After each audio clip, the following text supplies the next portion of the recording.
사회적으로 핫한 이슈를 키워드로 알아보는 핫키워드 시간입니다. 이민재 캐스터 안녕하세요. 안녕하세요. 네, 어느 날 내 돈 몽땅 들어있는 은행이 망했다면 어떻게 해야 할까요? 누구도 예상하지 못했던 갑작스러운 사태라서 돈도 찾을 수 없다면요? 미국의 실리콘밸리 은행이 바로 그런 상황인데요. 우리 경제에는 어떤 영향이 있는지, 당장 내 대출금리의 영향은 또 없는 건지 핫키워드에서 짚어보겠습니다. 아마 이번 소식에 깜짝 놀란 분들 많으실 겁니다. 은행이 무너지는 데는 채 하루가 걸리지 않더라고요. 우선 이번 사태의 주인공 실리콘밸리 은행이 어떤 곳인지부터 짚어봐야 할 것 같은데요. 네, 실리콘밸리 하면 바로 IT 분야 스타트업이 많이 모여 있는 것이죠. 실리콘밸리 은행은 이곳에서 든든한 자금줄로 꼽혔습니다. 1983년에 설립돼 실리콘밸리의 스타트업과 IT 기업을 주 고객으로 상대하면서 지난해 말 274조 원까지 자산을 불려 미국 내 16번째로 규모가 큰 은행이 됐는데요. 코로나19 팬데믹 동안 이어진 초저금리 기조와 정부 지원에 힘입어 호황인 IT 업계에 돈이 몰려 승승장구하고 있었습니다. 이곳에 돈을 넣어둔 투자회사도 많고요. 실리콘밸리 스타트업 투자회사 약 절반이 이용할 정도라고 합니다. 미국 내 16번째로 규모가 큰 은행이라고 하면 정말 엄청난 규모잖아요. 그런데 어떻게 이렇게 갑자기 된 겁니까? 네, 은행은 사람들이 맡긴 돈을 그대로 가지는 게 아니라 그걸로 대출도 해주고 투자도 하면서 돈을 불리는 건데요. SVB는 그중 안전하게 여겨지는 미국 국채에 투자했습니다.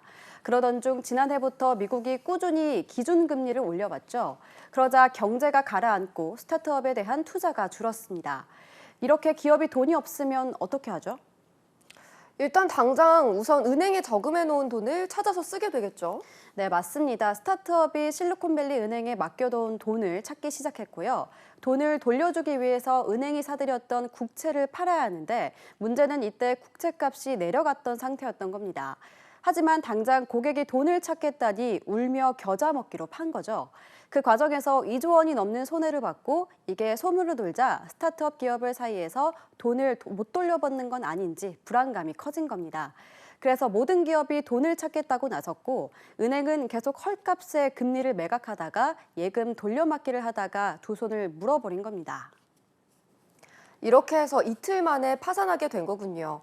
여태껏 미국은행 파산 중 두 번째로 큰 규모라고 하는데요. 후폭풍이 상당할 것 같은데요. 네, 이런 상황에 미국 뉴욕주에 본사가 있는 또 다른 은행이죠. 시그니처 은행이 문을 폐쇄했습니다.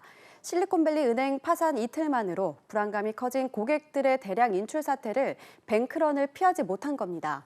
미국 정부는 즉각 진화에 나섰는데 파산한 두 은행의 모든 예금을 보호하기로 하고 전액 인출을 가능하게 했습니다.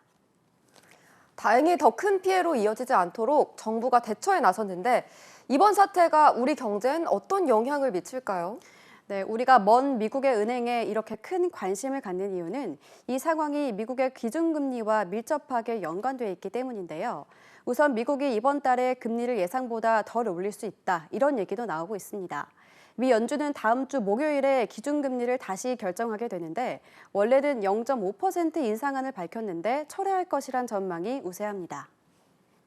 만약에 이렇게 되면 우리도 사실 금리를 더 안 올릴 가능성도 커진 거군요. 네, 한국은행에서도 다음 달 금융통화위원회에서 금리를 안 올릴 가능성이 상대적으로 커지겠죠. 이렇게 되면 당장 대출금리 부담이 더 커지지는 않을 거라는 그런 전망이 나오고 있습니다. 네, 미국의 금융당국이 예금 전액을 보증하기로 하면서 빠르게 진화에 나섰지만 불안의 불씨는 여전합니다. 당분간 우리 경제에 미칠 영향 주시해야겠습니다. 지금까지 핫키워드 이민재 캐스터였습니다. 고맙습니다.